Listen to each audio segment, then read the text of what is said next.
So if my face starts twitching or my body starts doing weird things,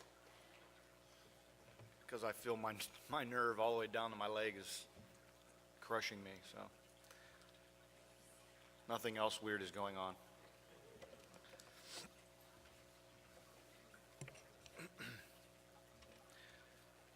So today's message is called From Galut to Geulah. Galut is exile, and Geulah is redemption. From Galut to Geulah. And the questions that we have today, out of today's parashah, really begins with, how does one really, truly come close to understanding the love and mercy of God toward his people, and ultimately feel the comfort of his presence to carry us along our journey? So we can start by asking the question, do you really truly understand what God has done for you? Do you really truly understand what the sacrifice God made for you? A lot of times we don't, and I think we don't spend much time thinking about the sacrifice that God made for us. I think we take it for granted. We know that he did it, and it's great. And then there's spurts and moments in life when obviously we embrace the sacrifice that God made more than we do other moments. But in general, I mean, think about your day yesterday. Were you truly gracious to God for having sacrificed his life for you yesterday? One of you may have been going through it yesterday, right? And potentially you were. So if that was the case, then this doesn't apply to you. But if you were like everyone else who just goes about your day, you wake up, you shower, you get dressed, you go to work, you spend your time, obviously trying to impress people at work and solve problems at work and, deal with the issues of life as we're supposed to, as we have to. That's part of toiling, sweat of our brow. But in the midst of all of that, did we stop at any point in the day and just reflect that God's presence actually is there, that God's presence is there because he's merciful to us? Oh, and by the way, if it wasn't for his mercy, that you would be destined for a place not so good. This is our first question, and I think that Moshe really stages this question in this parashah this week. The children of Israel go through all of exile, right? They go through Egypt, and we're going to see it here shortly, that they go through the iron furnace, which they called Egypt, the iron furnace. And God pulled them from the iron furnace and put them in a desert place, which was really still somewhat of an exile. And he took them to a place, and Moshe sees it, and we'll talk about it here in more depth in a few moments. But Moshe comes to a mountain, and he's praying to God, and he says, God, Ve'esh Kanan is the Ve'et Kanan is the parashah, and it means, and he prayed, right? And he sought, and he prayed to God, and he said, I want to be a part of this land that you have given to your people. And God says, no, you're not going to be a part of the land. And he kept praying, and he kept praying. But God said, no, let it be enough. Let it suffice thee. It's over. Stop praying. You will not be in the land. But the Torah shows it in the Hebrew, and the Talmud says that Moses never stopped praying. And we'll talk about that here in a minute. That there's only one thing that you don't obey God. And we'll talk about when you don't obey God. But everything else you obey God. But there's one thing that you will not obey. And Moses didn't obey. He kept praying. And the children of Israel, he looked at them and he said, how great a people are you? The only people in the world that can come before God, the God of Abraham, Isaac, and Jacob. The only people in the world that God would show these miracles to. No one in the history of time have seen the miracles that you've seen. Nobody in the history of time will see the miracles that you have seen. You are it. And it is your responsibility to teach them to your children, those miracles. To tell them of the stories of the things that you saw as you came out of Egypt, as you crossed the Red Sea, as you came to the mountain, as the lightning and the thunder descended upon the mountain, as the word of God and the commands came, those statutes that were spoken to you in an orderly fashion, you are to teach to your children. These are our commands. These are our statutes. And then he says, he looks at him, and we're again, I'm getting ahead of myself, but he prophesies, and he says, you know, your children are going to fail, and they're not going to listen, and they'll be banished. They'll be banished to Galut, to exile. These commands that you've learned, they'll reject. And I thought to myself, man, what in the world is wrong with us? Like, think about it. Well, let me get into it, but let's go to the next question, because I kind of get into it here in a few minutes. But the next question basically I have is, why has man been tossed? Why have we been tossed to and fro between Galut and Geulah, between exile and redemption, consistently throughout time? It's the sin cycle that we see in Judges. But, you know, pastors like to stand behind bemas, rabbis stand behind bemas, and they say, in Judges there was a sin cycle, and this is how the children of Israel followed, and when they didn't follow God, they lost the battle, and when they followed God, they won the war, and blah, blah, blah, and all this other stuff, right? But they don't realize that it's still going on. Like, that's today. I mean, for us to think that that doesn't exist today is moronic. Simply because we have Yeshua? No. Nothing, no different from what Moses said to the children of Israel. You've seen the miracles that no one else has seen. They'll never see these things again. You're to teach them to your children. And then he says, but your children will fall away. Well, then Yeshua shows up on the scene with his disciples and the children of Israel at the time in Israel, and they've seen miracles that no one else has seen. But there will be a falling away. Those miracles are told to us, right? They're told to us in stories and parables. And for us that are 2,000 some years later, they're kind of like, you know, water into wine, you know, fishes and loaves, you know, that kind of stuff, you know, the healing of, raising of the dead, the blind see, the deaf hear, put some mud on your eyes and spit in it, you know, all of that sounds real, but do we honestly go out today and put mud on people's eyes and spit in our hands and ask for them to have sight? We wouldn't think of it. So it's a story to us, but it was reality. That was what happened. That's what they did. Yeshua goes to the edge of the Jordan. He picks up some mud, spits in his hand, puts it on the man's eyes, and he says, go wash yourself. And he can see. Now, go tell the leaders what happened to you. Amazing. It's not a story, it's a real life event. The children of Israel crossing the Red Sea when it parted is a real life event. It's not a story. But we think of it, and it's great, and it gives us encouragement when we read the stories, because we try to apply those stories to something in our lives. They give us kind of a hope to continue on in our journey, and those stories are great, and they give us hope, but they're real. So, why have we throughout time consistently been tossed?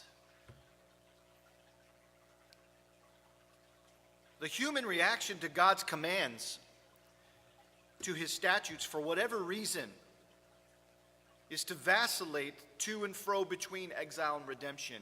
For whatever reason, there are days we say, follow the commands of God, and then there are days when we don't.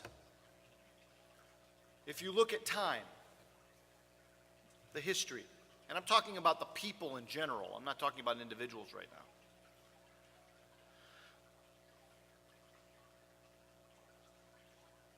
And so I came up with my own parable as I was thinking through this. It's a man. Picture a man or a woman. And they're lying on the beach, and the tides are low. And the water's far from them. And they're very comfortable on the sands of the shore. And they see the beautiful crashing of the waves. And there they lie on the beach. The sun is coming down and their leaves are growing, right? Photosynthesis. They feel great. They're getting their vitamin E or whatever it is. D. I don't get much sun. And they're laying there and they're enjoying themselves. And they just forget their surrounding. And it becomes too comfortable. And he fails to be vigilant. The man fails to watch the rising tides. And with a certainty, the tide encompasses him, sweeping him into the deep. And I can remember, people as, you go to a beach, you see people lying on the beach and the tides are low in the morning, and then by the afternoon or the evening, the tides are always high. It's the shifting of the moon. It's normal, right? You have to always move your towel, or you always move your chair, right? Well, this guy just passes out, and then out comes the waves. I mean, it's happened. You've seen it. It happened to us, me, before. I mean, I recall those incidents. But he gets pulled into the deep, and he's pulled by the tides into a world he's not in control of, out of the safety of the beach. He's disrupted by the waves. He's disrupted by the tide. He's disrupted. He's like, freaking out. He's looking for his towel. His towel is now getting swept in because the tide comes in, and as fast as it comes out, it goes back out the other direction. So he's running in to go get it, and then as he's running in to get it, out comes another wave, and it crashes on him, and he's like, and he's looking for his way. Just imagine that. That's a real-life scenario. And so he gets out of the safety of the beach, and that man has to fight hard to return to the beach. Because say the tide brings him into the water, and he's swimming frantically against the tide. He's pushing to achieve safety once again on the shore.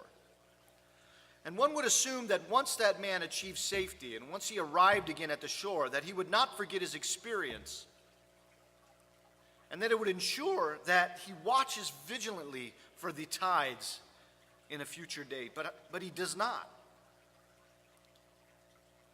The next morning he rises and he goes down to the beach and he puts his towel in the same spot that he had it in the morning, and he falls asleep again, and he doesn't realize this is going to happen to me again, and it happens again, because that's what we do. We're creatures of habit, and we blow it.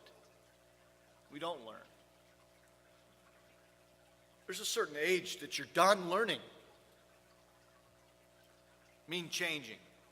The only thing that can change you is truly an experience. People are who they are. But if an experience happens upon you that fundamentally changes the DNA in your mind, then you can shift.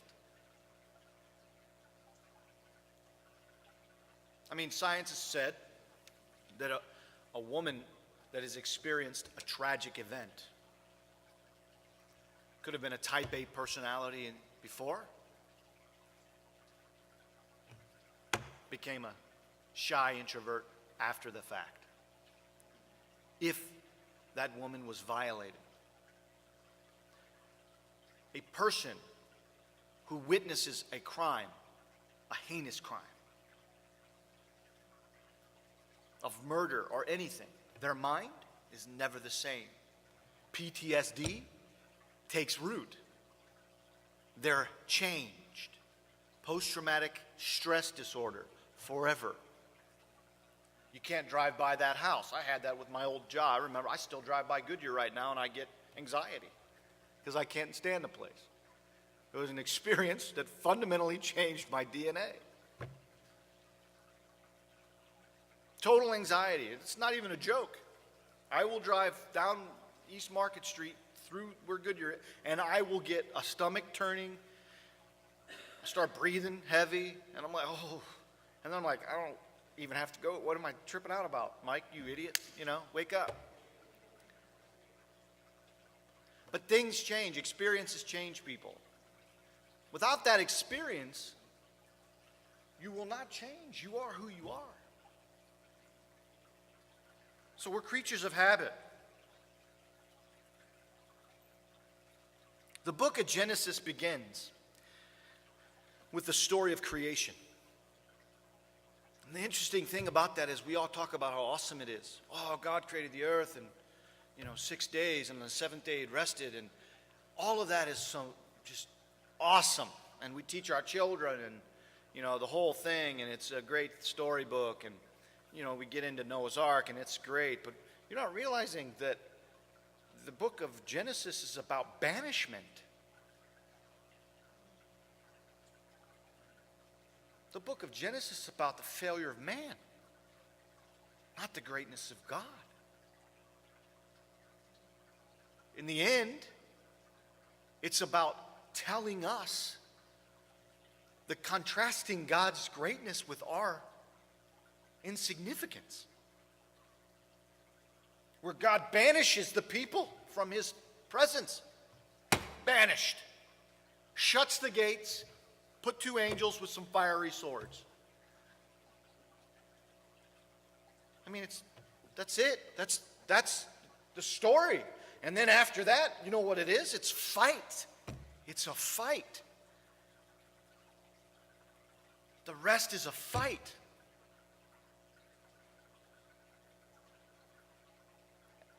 And it's God's mercy. That though we are this insignificant, frail people,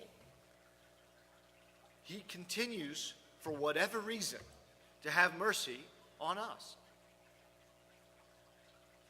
Hoping for someone to find the divine spark in Him and ignite the flames in others.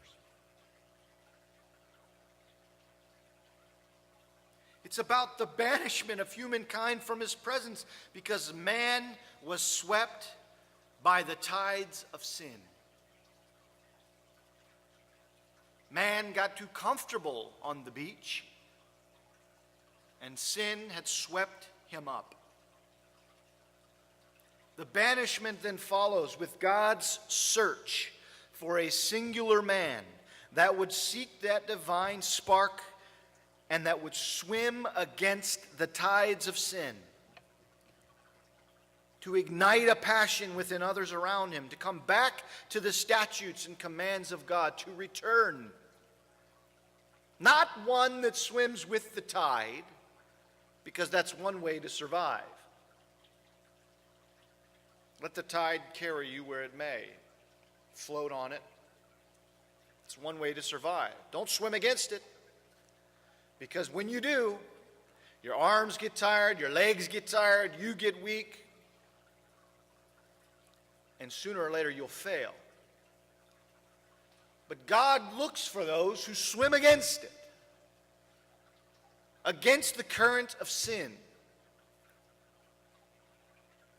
The relationship between God and man throughout all of history has been forged out of this spiritual battle that humankind faces when confronted with the commands of God. The moment you're confronted with God's command, the moment you're confronted with a statute, immediately begins a battle. You're immediately charged to war against your flesh. The moment God puts a command in front of you, your flesh immediately begins to fight.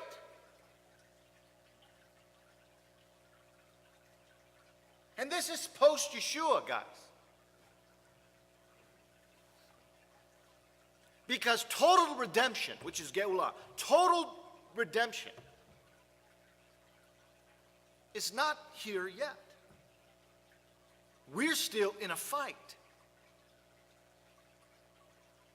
for us to not recognize the fight is ignorance. There are people in churches, you can go to them right now, and they'll tell you you're not in one. By all means, join them. Because it doesn't happen here, I won't say it. This is a fight. Life is not easy. It's difficult. When a death happens everywhere in the world, it hurts because death is not natural. We were made to live forever. But because we failed, we now are frail and we die. Death is painful because death is not natural. That is a fight. We fight to live, and we fight to live forever. And the fight has to happen between us and God, and I fight every day to live forever. And that fight is between my flesh and the command of God. Every day I'm faced with it. And every day I choose whether to follow or whether to reject. Praise God that in the end, it's about the culmination of that man's life. The heart, the humble heart of that man or woman. The true desire inside. We'll talk about that here in a minute as well, but we're confronted daily with this spiritual battle, and we innately move away from God. We innately move away from His command because they place boundaries on us. And what we don't understand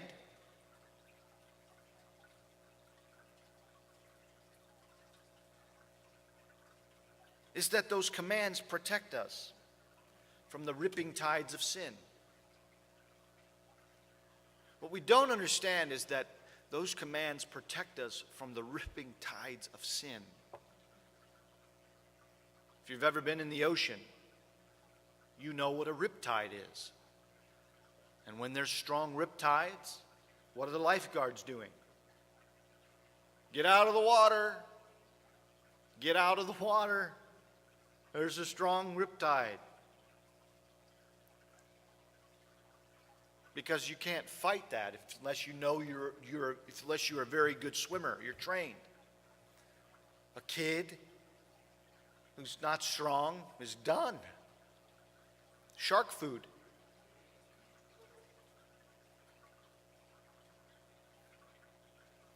We peer out into the ocean, which is the world, and we see people splashing and having a good time, and naturally we aim to join them. They're out in the ocean, having a great time. Look at them. Look how great it looks. Look at them splashing and enjoying themselves. Why would I not want to join? So I go frolicking out through the wave, and jump. This is great. We're so pumped about this.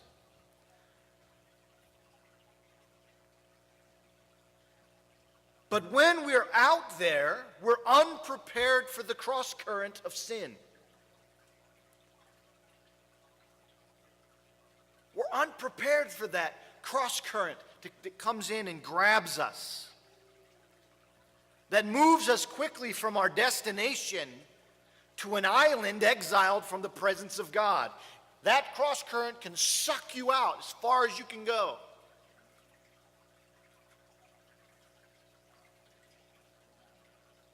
The ocean, which is the world, is a dangerous place.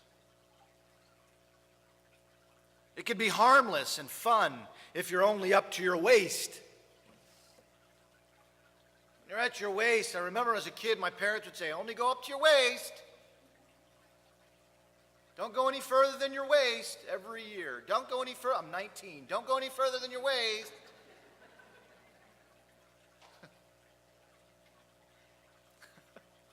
It's funny. And it's fun. playing frisbee, playing with the little paddle ball. It's a great time.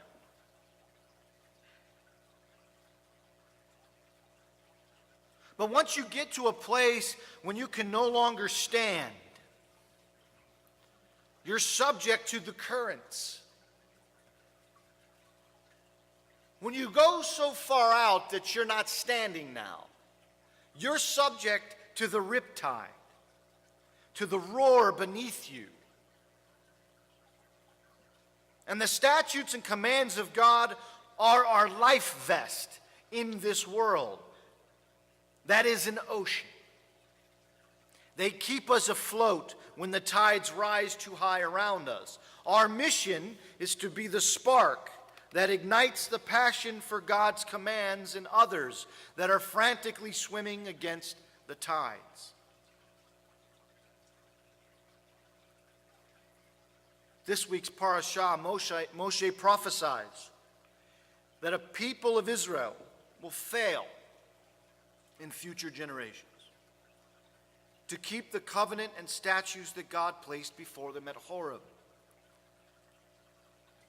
And as you know, God pulled the children, as the word states, out of the iron furnace, which was Egypt, and he placed them into the safety of his country, bringing them into redemption from their exile. The children of Israel were banished to Egypt, to slavery.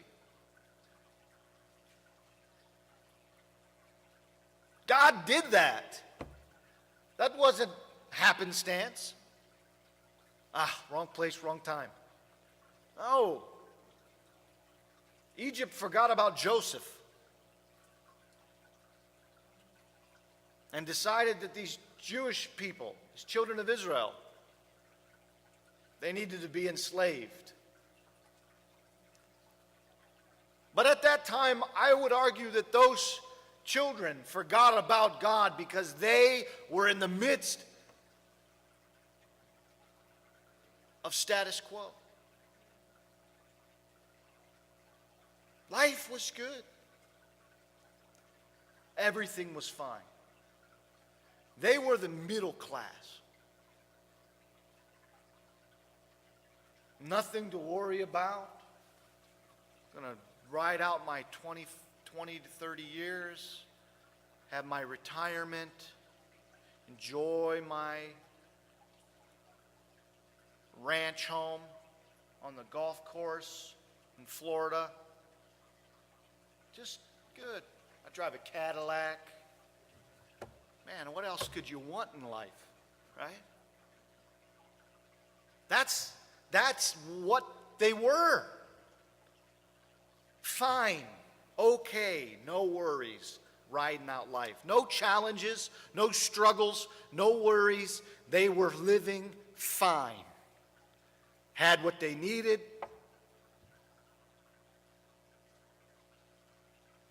Didn't really have a reason to pray for anything, to ask for anything, because everything was there. If you come home every night to a grilled cheese sandwich and tomato soup, you know you're going to come home every night to a grilled cheese sandwich and tomato soup. Until that cheese sandwich and soup stops coming, you're not going to be asking for it. Then all of a sudden one night you come home and you sit down at the table with your fork and your knife and your spoon, and you sit there and there's nothing on the table, but you're assuming it's going to come, and you're looking around and you're like, wait a minute, there's nothing here. And then you scream out, Tasha, where's my dinner?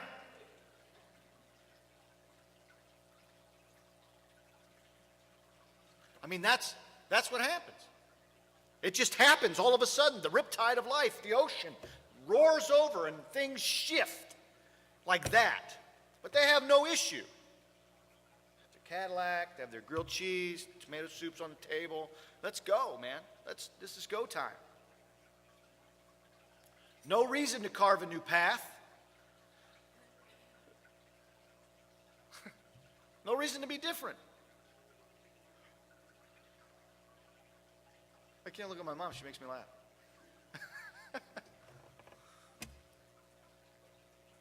But here Moses reveals yet again that the nature of man, explaining that they will enter into exile.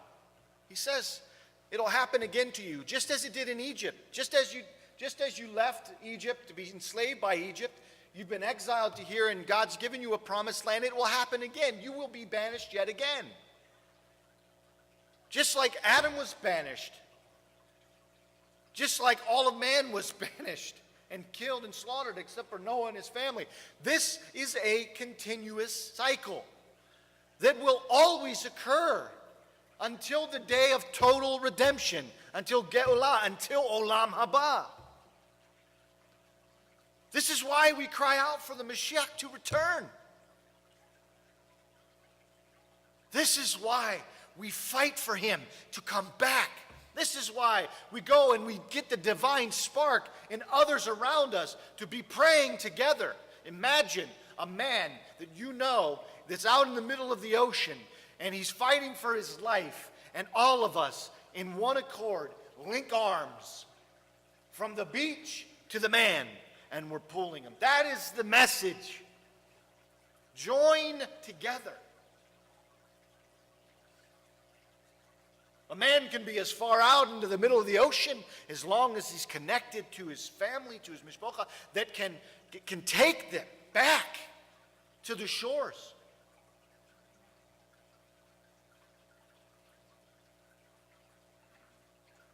Explaining that they will enter into exile, into Galut once again, and there they will seek God, revealing that God's relationship with man is truly developed in a place of challenge and tribulation.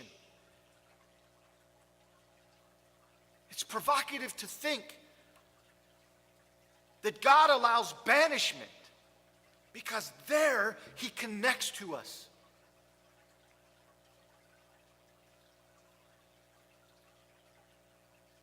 There his desire is satisfied because his people actually cry out to him.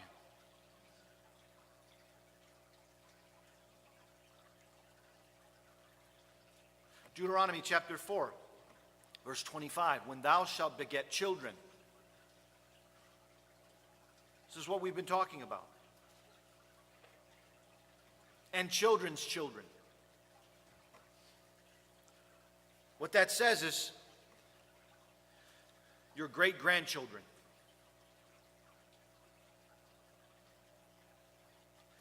It says your great-grandchildren will be in the land, and they will corrupt themselves. And they will make a graven image or a likeness of anything, and shall do evil in the sight of the Lord thy God, to provoke him to anger.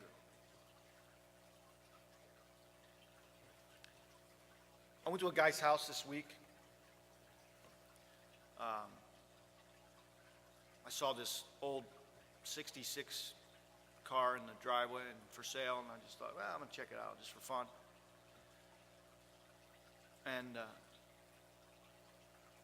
he says, I said, why are you selling it? This is great. It's really clean. It's a really nice car. Well, I gave it to my grandson, but he's too interested in drugs, so I took it back from him, and I'm selling it.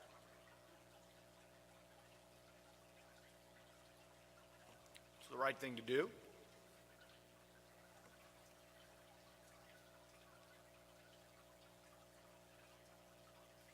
But he just acted like he wasn't going to do anything about his grandson. Like, you got to save your grandson, man.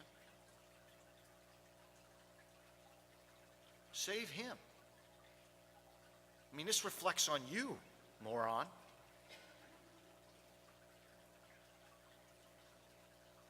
And he didn't know that. Like, he doesn't realize that this is your reflection.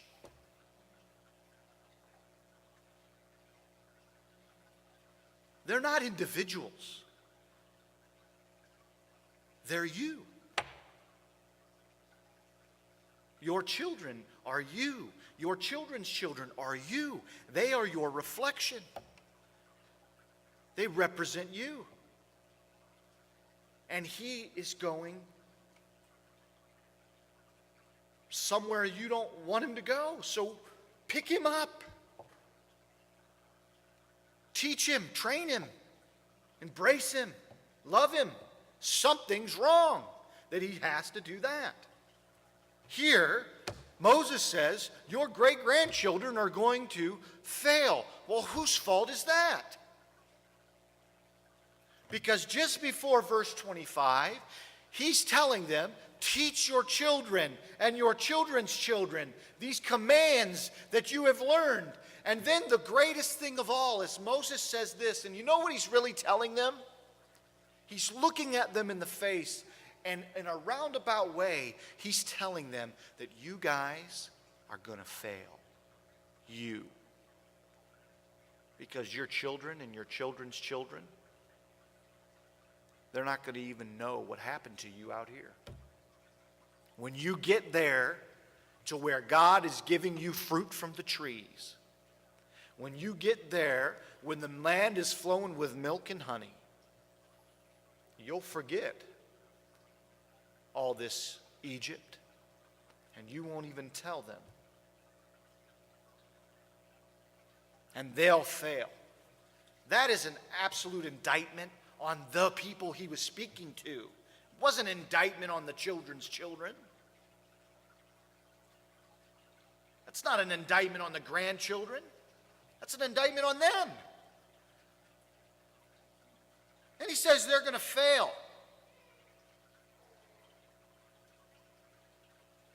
And he says, I call heaven and I call earth to witness against you this day, against you this day, that ye shall soon utterly perish from off the land wherein you go over to Jordan to possess. Enjoy yourselves now, because you will perish there, you ungrateful. Lack of humility.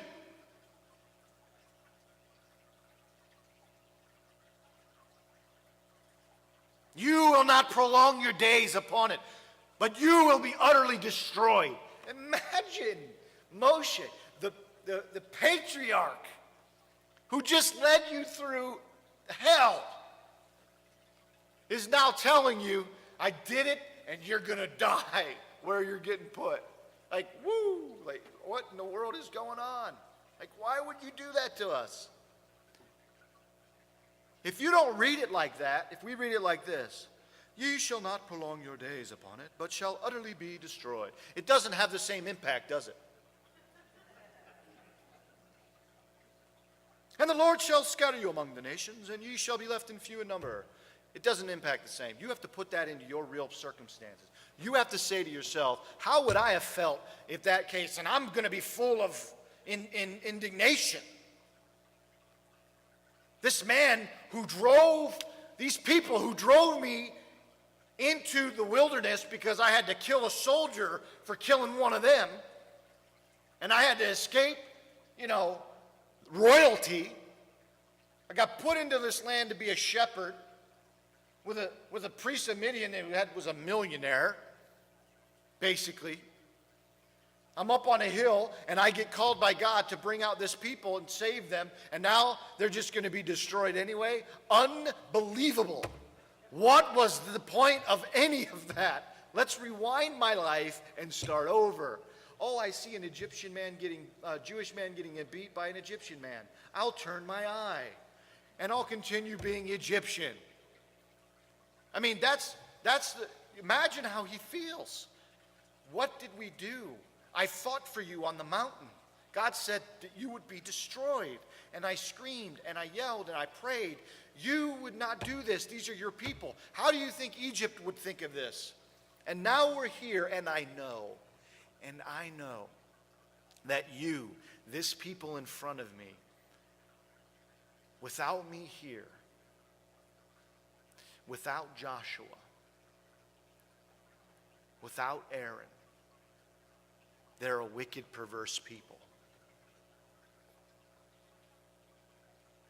And they're going to destroy themselves. And he's mad.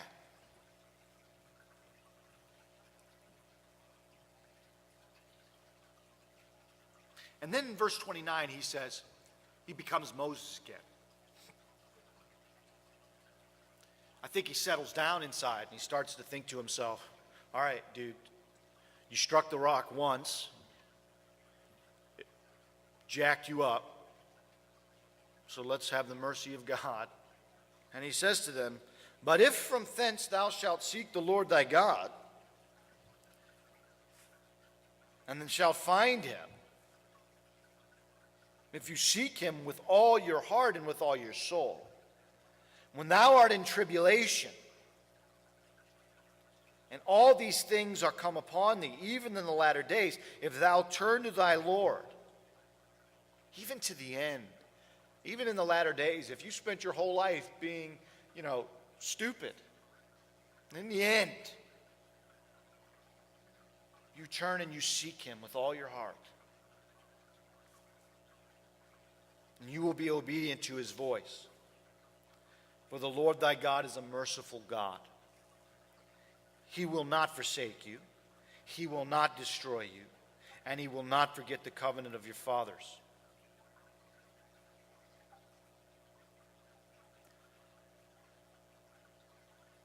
So I started today talking about, did you ever this week just step back and think about the mercy of God?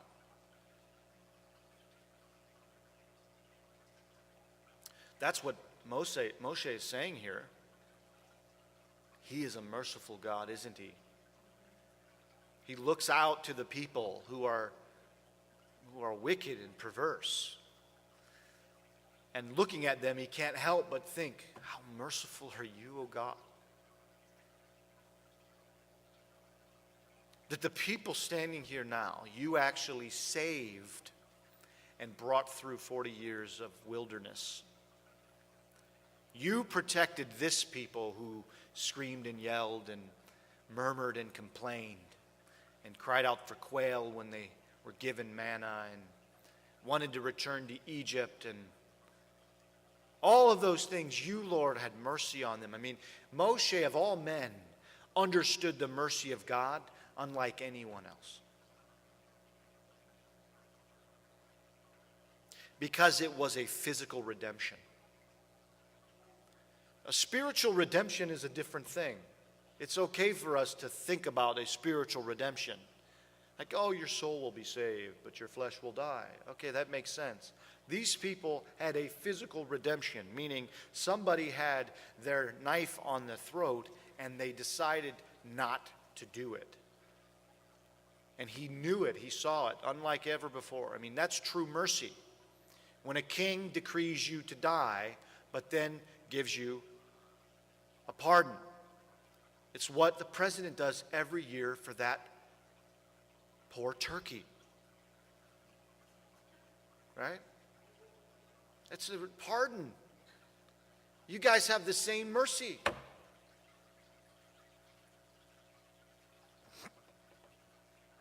But we don't reflect on it. And it's difficult. It's difficult for us to understand why suffering and tribulation seems to be the only true way to come into God. But it's important for us to understand that the soul of man is not completely discovered until it is faced with challenges. You really don't know what you're made of until you're put into a circumstance of trial and tribulation. Your soul isn't discovered until war.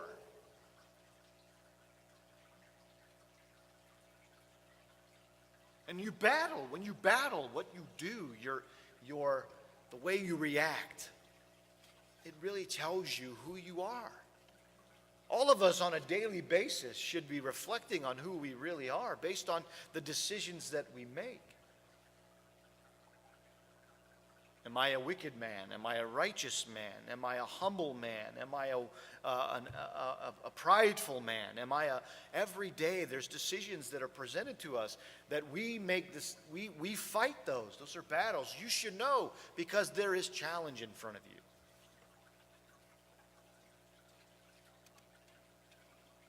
God allows his people to be vetted through circumstances that bring them to a state of failure and force them to either turn to him or further away.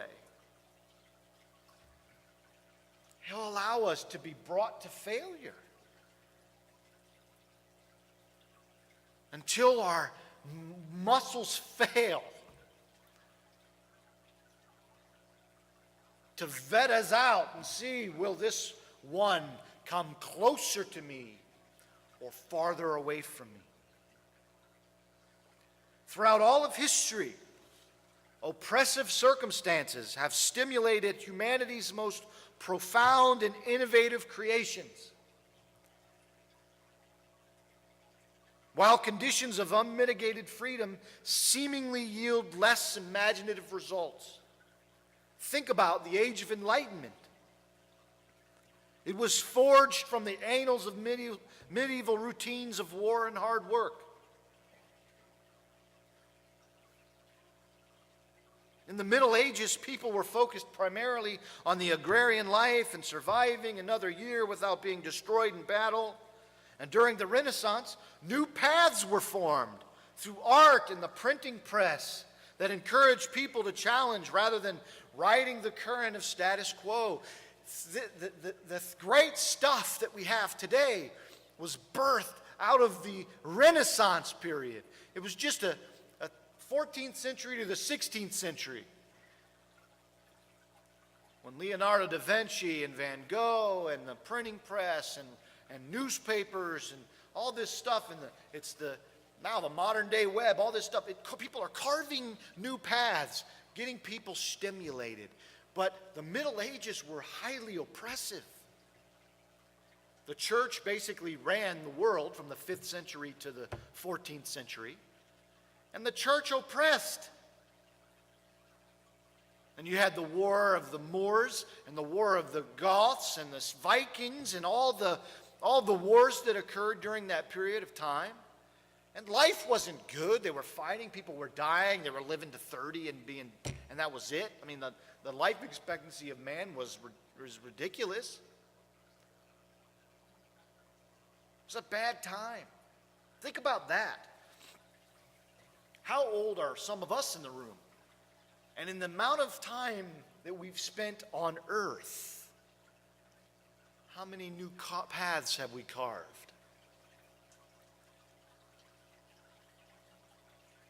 I told my wife had a garage sale yesterday, and my daughter had a lemonade stand in the garage sale. And my daughter was a great salesperson. She had red Solo cups, and she was filling them to the brim. To the brim. And she's selling these Solo cups for 25 cents. I mean, what a deal.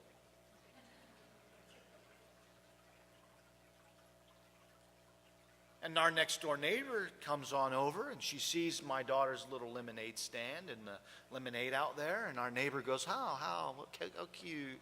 Because it was a neighborhood garage sale, so she was having one too. How cute. And she goes next door, and what happens in 10 minutes? She's got a lemonade stand set up in her driveway. She's got her grandkids out there running it. My wife calls me, and she says, how irritated am I right now? Because the traffic flow is to their house before it's to mine. So our sales on the lemonade stand went down. So naturally, I told her to lower her price. And Eliana should be screaming, that's 25 cents in those little styrofoam cups. I'm 20 in a red Solo cup. But if you think about just that there, that's not carving a new path. That's trying to get something from the current path. That's what we're all doing. Looking at what everyone else is doing and trying to just get a piece of it. No one's carving a new thing. Nobody's launching a renaissance. Nobody's created the light bulb. Nobody's thought about, hey, how about if I take the steel that I make rail pins with and build buildings up. Who'd have thunk that? Carnegie? Carving a new path? Nobody's doing that in the faith today. I'd argue that Messianic Judaism really carves a new path into the faith of Christianity as a whole, but it doesn't carve a new path into Judaism.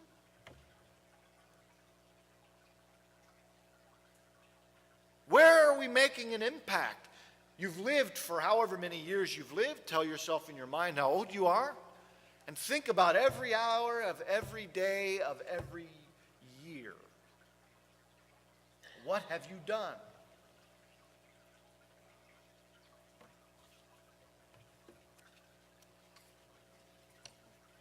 New paths were formed in the Renaissance. Humankind, when they are challenged and faced with imminent changes or conflict, they always achieve new ways to find redemption. When you are lost, you do everything you can do to get found. When you're lost, you're fighting to get found. If you're not, then you've succumbed to your circumstances. But most people want to be found. That lady that was down in the basement of that man's house in Cleveland for all those many years with children. That man came to the door and she said, help. 15 years or whatever it was in his basement, she wanted to be found. Help. We come up with ways for redemption, new ways to be found. More importantly, we spend time praying in those times of trouble, in those times of weakness, in those times of frailty, in those times of insecurity, in those times of tribulation. We spend real time in prayer. What is there to pray about when my grilled cheese and tomato soup is on the table? I forget to even bless God for my meal. Well, bless you, Lord, for what you've given to me. Wow, I work really hard for this. I expect to have dinner on the table when I show at home. I mean, that's the attitude. But when we leave that attitude and we come into humility that, number one, I wouldn't have a job in the first place if it wasn't for the grace and mercy of God to give me the intelligence to be able to stand on my 2 feet, walk into my job, pick up my arms, my legs, my pencils, tap on a computer, whatever it may be, whatever your role is. You wouldn't have been able to do it without the grace of God.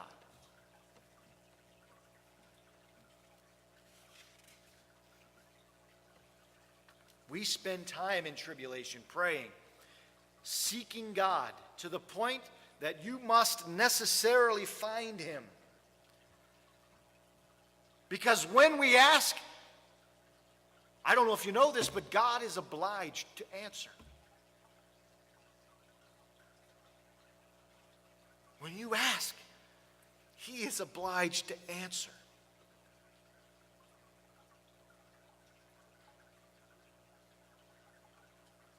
And there's people in the world, I pray, and nothing happens. Well, you ask amiss.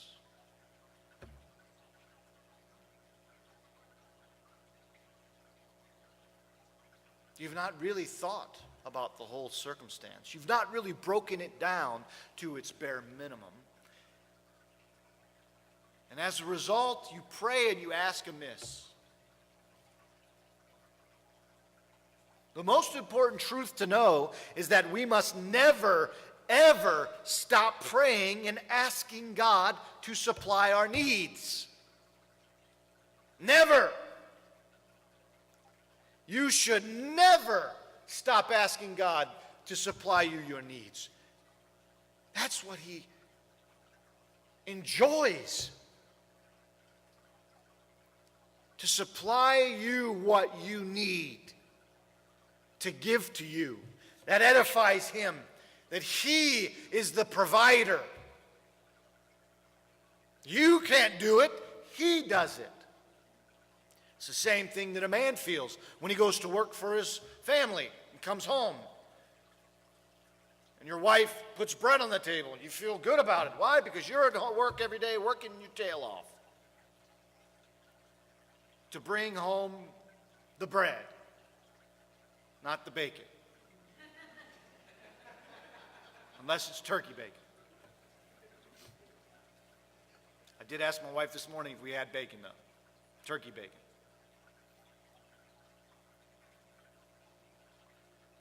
Never yield to banishment. Never yield from His presence. Always fight to be in His presence, for His attention, for His mercy. Moses pleaded with God to allow him to go to the promised land, and God said no, but Moses continued in prayer. The Talmud cites an interesting rule of etiquette governing guest-host relations. It says, whatever the host instructs you, you must do. Makes sense, right? Come in my house. You know, Karen Greenberg, she has a rule. My house, my rules. She says that when you walk in, right? I remember one time we were over there for a party. I turned on the television. I was watching a show. She politely came over and changed it without asking.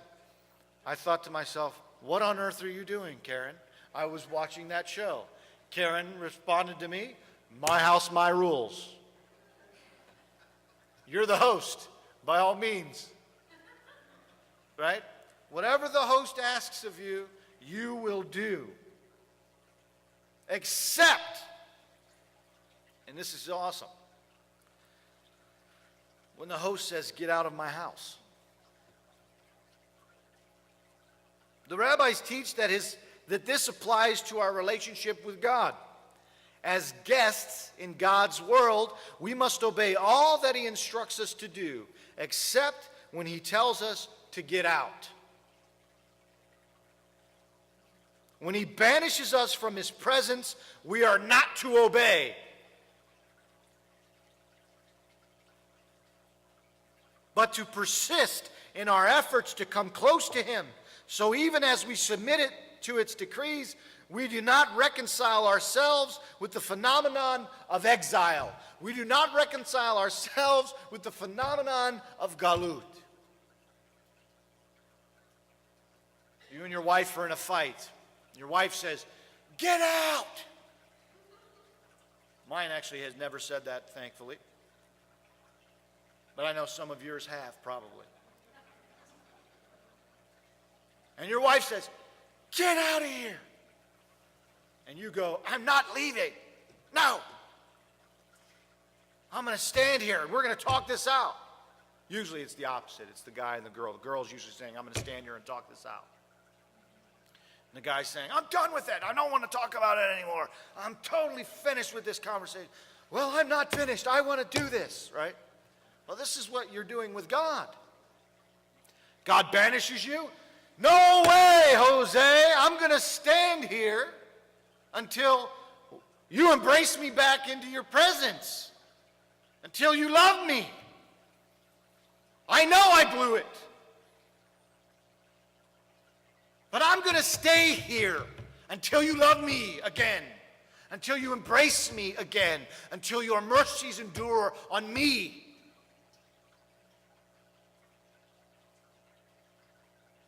You fight to be in the presence of God.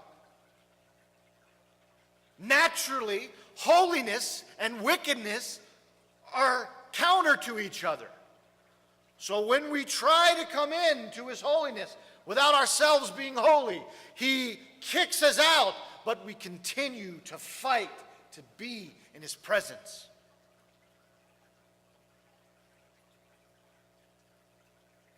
When God commands do this or do not do this, we obey. Yet we refuse to accept the galut. We refuse to accept the closing of the venue in our relationship with God. Imagine if God decided to shut the door on you.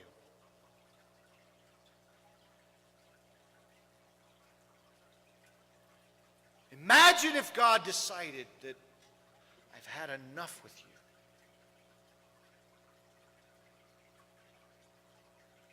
you. You would stand at that door and pound until your bloody fists fell off.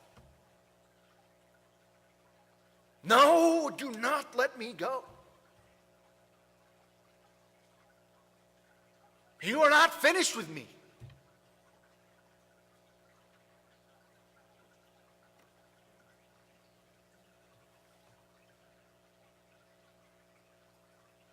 It's from this incessant struggle, from the unremitting tension between our acceptance of the curbs of exile and our striving to break free of them, that our most creative achievements in our relationship with God arise.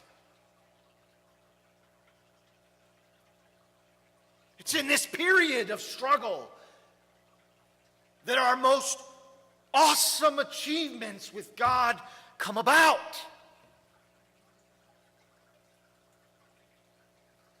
Complete redemption, Geulah, is found when we can, with humbleness, realize we are undeserving of the mercies of God, yet still stand there in front of Him, begging Him relentlessly for His mercy.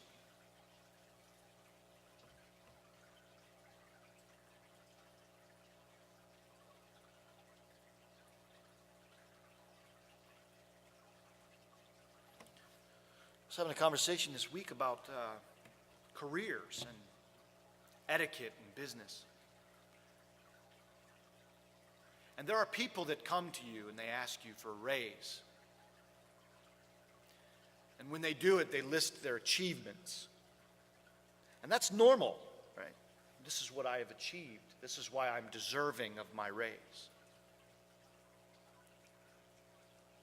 Never would we go before God and say, this is what I have achieved, and this is why I'm deserving of your mercy. Because anything that we receive is as a result of the mercies of God, regardless of what we achieved. And it's funny how I think that way in my life, because I would never have the gall to go before my boss and say, I think I deserve this. I just personally wouldn't. I'm not that guy. I've heard it done to him. And when it's done, it's like, oh, dude, you, all right, you know. And maybe it's my personality, it's who I am, but I think more importantly, it's what I understand about authority. In the end, I have what I have because you granted it to me. It's not mine. And I'm obliged to do everything I can for you because of what you've done for me thus far. Everything that I did was because you gave me this. I had to do it for. I had to. This wasn't an achievement beyond what I was in the code of my job or my skills. You pay me very well to do this work. If you give me more, it's out of your mercy. I was invited to share the things that I did for the previous year. And I was told to do it. Again, I did it as a team, but this was all within the context of what I was supposed to do anyway, I thought. By no means would I make it sound as if it was greater than where I'm at.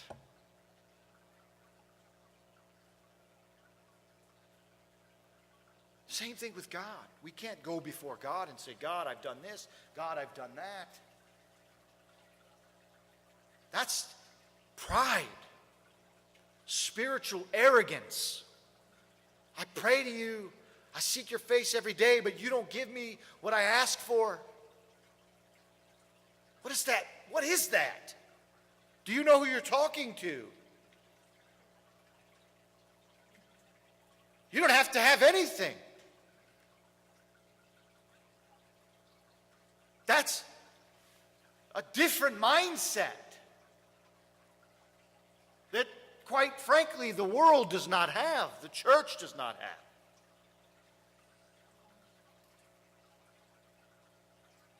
I see a trend throughout Scripture that reveals that the state of exile is quite possibly the only true impetus that can prompt this feeling of humility required for humankind to experience God on the deepest levels.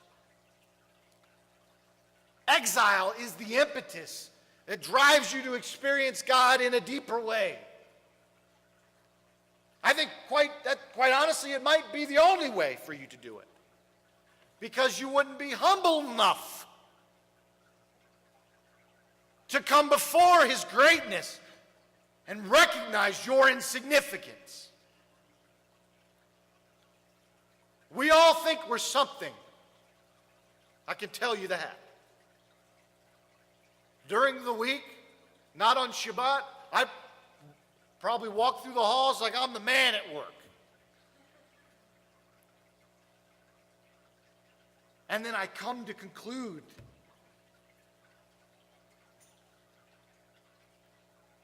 that all this is from God, everything we have. Humility is the key that unlocks the favor and mercy of God. To have spiritual arrogance drives us further into exile, further away from the presence as a result of your pride. Think about it.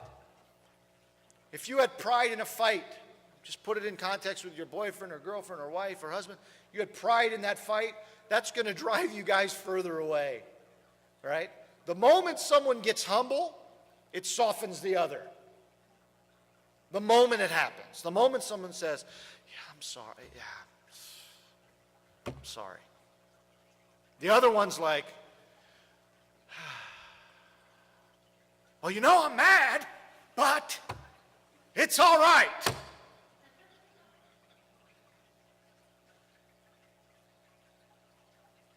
It gets better, right? The moment humility comes. And guess what? It's not God's job to be humble. It's not God's job to be humble to you, to accept your pride.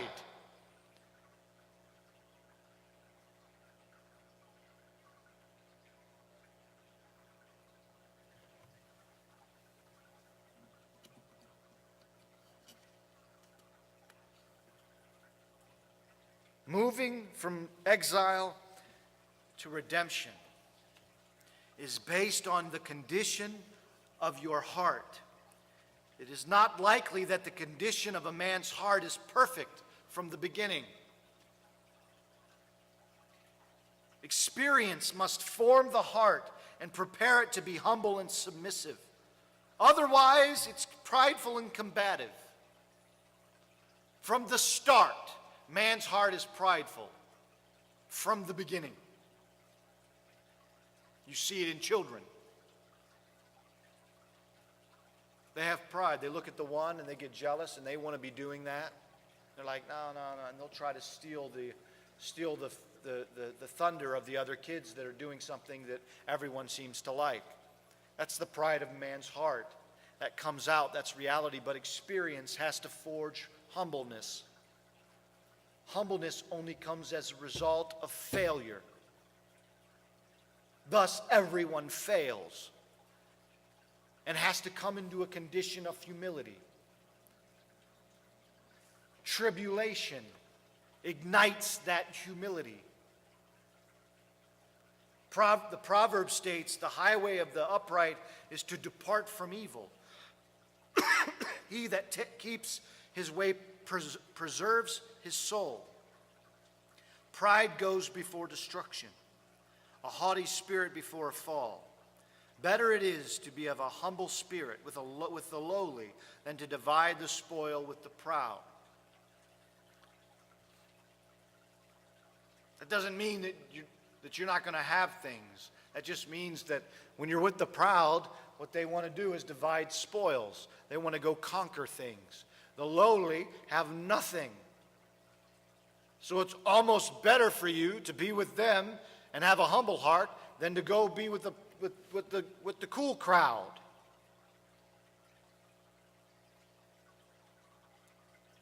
Because you'll get your mind right. It'll keep you in a state of mental preparedness for what may come your way. We have to get to a state where we are continually seeking God, performing a mission for His kingdom. Prayer is a must in your life. If you don't pray, then your relationship with God is non-existent. The Jewish tradition is to pray 3 times a day. Now, these are fixed prayers that you may or may not know, but I encourage you all today to make a conscious decision, an effort to pray at least 3 times a day. Pray as you walk from your office to your car. Pray as you get up and go into the shower. Pray as you are on your way home, on your way to bed. Pray before you go to bed. 3 times a day. Pray to God. This is the romance that develops the relationship we have with God. How do you develop your relationship with a person? You communicate, you talk, you love, you embrace, you hold hands. That's romance. Candles are set, chocolate's on the table, roast beef is in the crock pot. Romance. How do you romance God? You pray. Without prayer, you have no strength in your relationship. Your relationship with God is weak when you do not pray.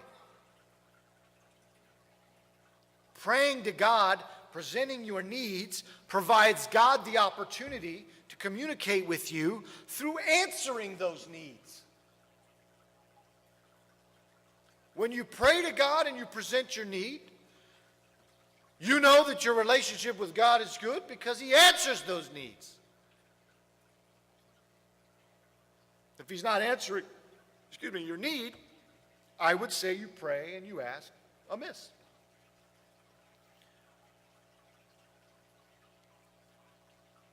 But every prayer that is humble, every prayer that is true, and every prayer that aligns with the will of God will be answered.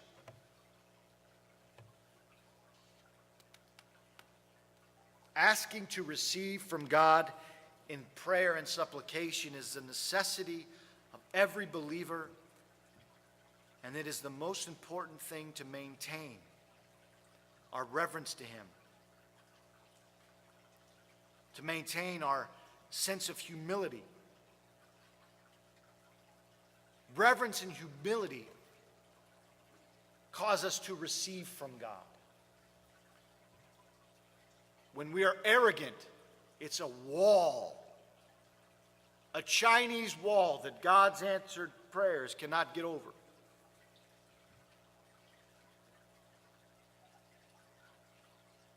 God loves to shower His creation with blessing.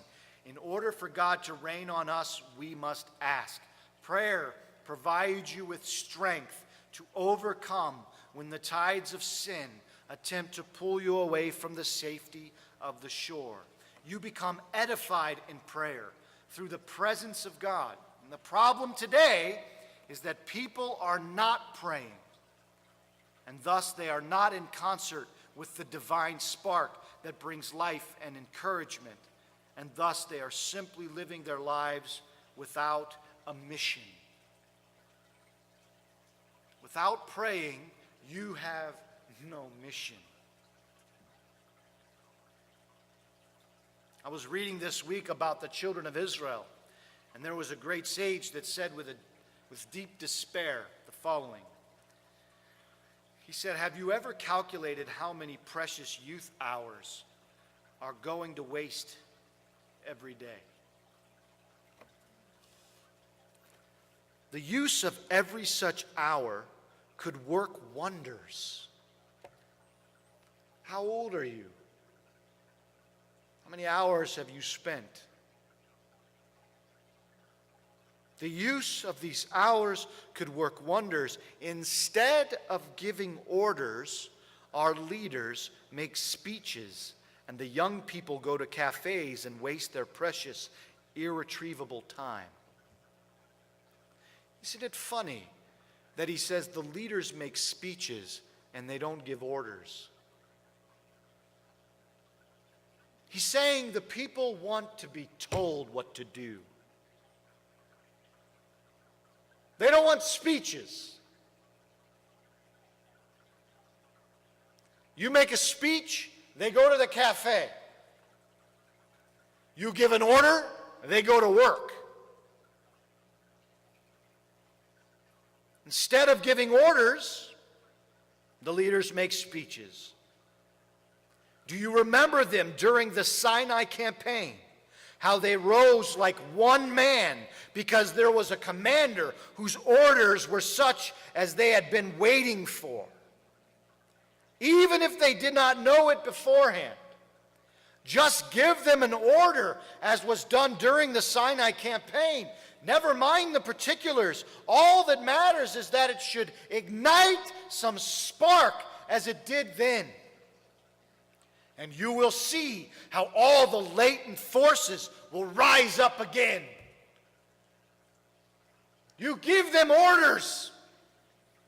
All those youth, those young lions that are in the cafes, wasting their precious, irretrievable time. And you will see it. We're walking about this earth, wasting our time, wading in the oceans with the rest of the world, allowing the currents of sin to carry us about. Wasting our irretrievable time, which is precious and valuable. Our orders have been given, and our purpose is clear. We are to make disciples of men and women by igniting that divine spark that resides latent in most every human being, that brings them into the knowledge of the truth, that brings them into understanding. And we're trying to make a way along the same path as everyone else, just putting up our own lemonade stand.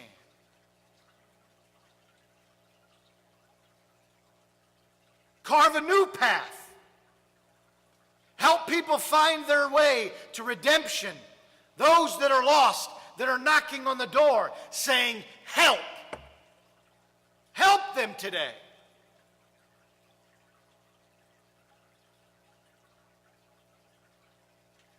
This week there was two elderly men in the middle of the night down in the hood of Akron with their car broken down. And one guy was behind him in a car, and he came to sit with him. And I was driving by, and I looked in, and I seen these two elderly men in the car. It was 10:30 at night, and it was in a bad neighborhood. So I turned my truck around, and I pull up next to them. I say, "Are you gentlemen okay?" "Well, our car's broken down up front." And I said, "Well, what do you need done?" "Well, we were just waiting for a tow truck." I said, "Well, how long did they say?" "It would be about an hour and a half." So I pull my truck behind those men because I know these elderly guys are just ready for some random, player to show up and take everything they own. So I pull my truck behind them, I flip on my lights on my truck, and I push their car down the street to a muffler shop. And these guys were like, "I'm Reverend so-and-so, I'm Pastor so-and-so. Man, oh man, I'll never forget you. We will never forget you." "What's your name?" "My name's Michael." "Man, I'll never forget you, Michael. I just pushed the guy's car." It was the worst night of my life.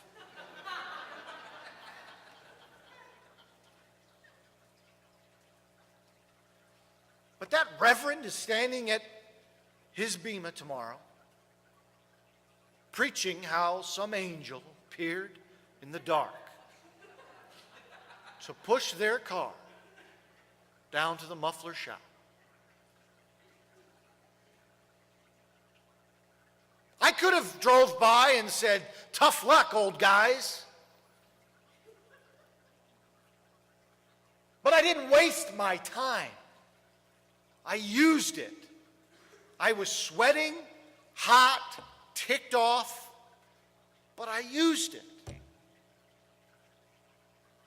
And when I was driving home, I couldn't breathe a lick. I felt really good.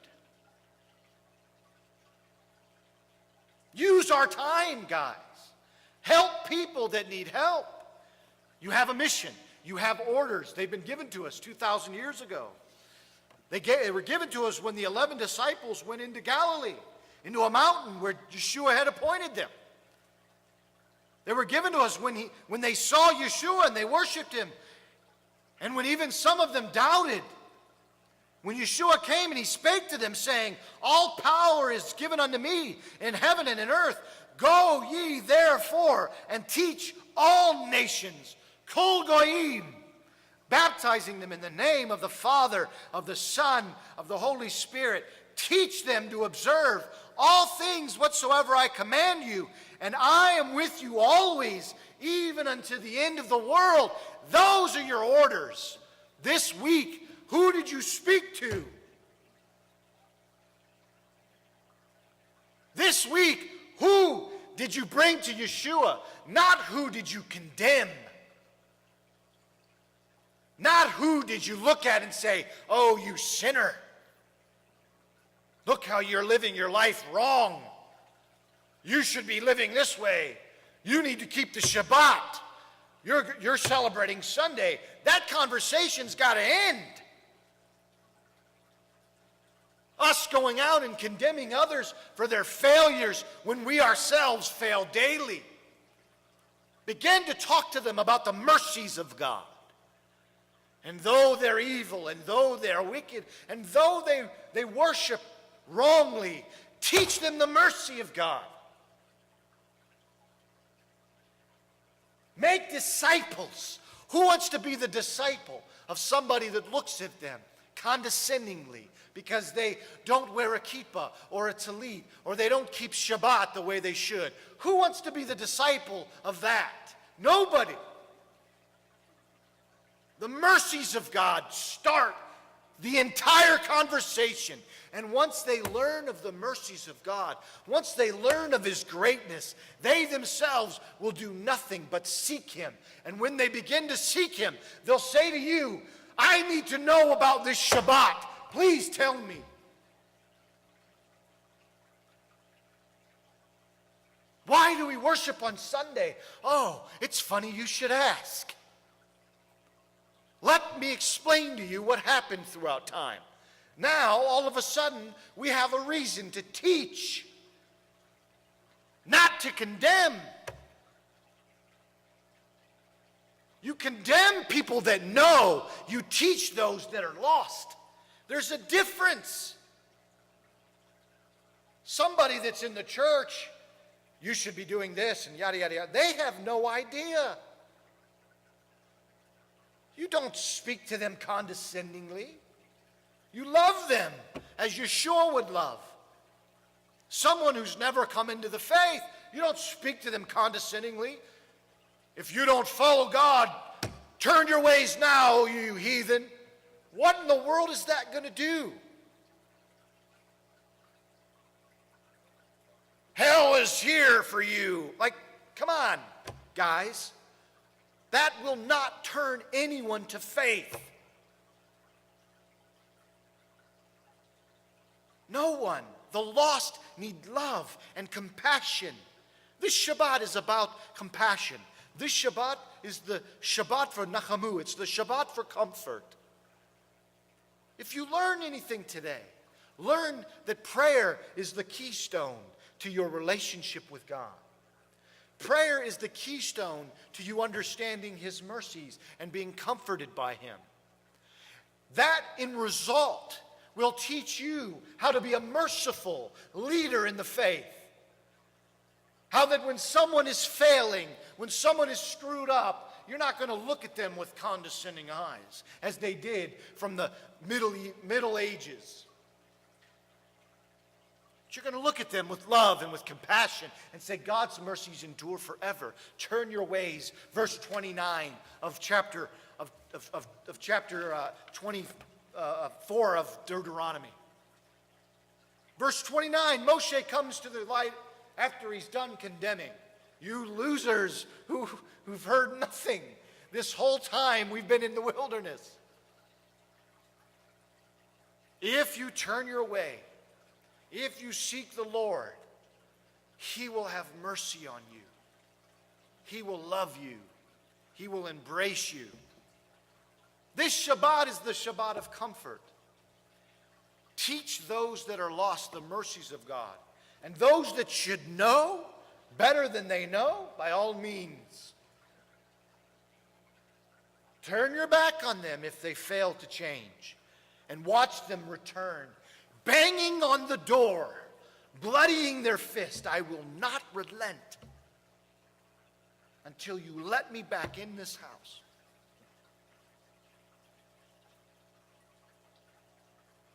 This week, as a leader, I give you orders to pray 3 times a day. Do it.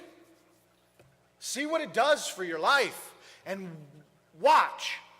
Those of you that say, I never have the opportunity to minister to anyone or witness to people. Watch what happens when you're praying 3 times a day. They're going to come out of the woodwork. You're not going to know what to do with yourself. You're going to fill up these chairs with disciples. All of you should have disciples. People that come to you to learn, that come to you to seek God's face. We should have all nations represented here because you're out in the world teaching.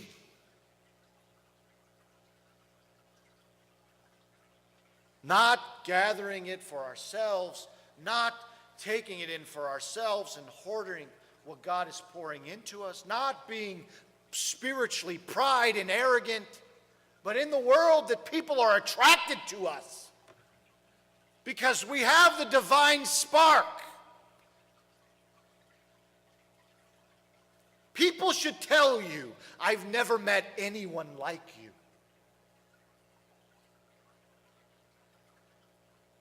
I've never met anyone like you. They should say that because you have the divine spark in you.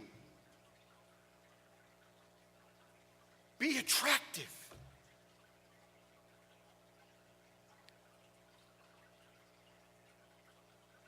People won't be like you. And guess what? It's okay. You don't have to swim in the ocean. Stay on the beach. It's okay that they're not like you. But from the beach, please send forth tidings of good joy. Not tidings of condemnation. That does nothing for the faith.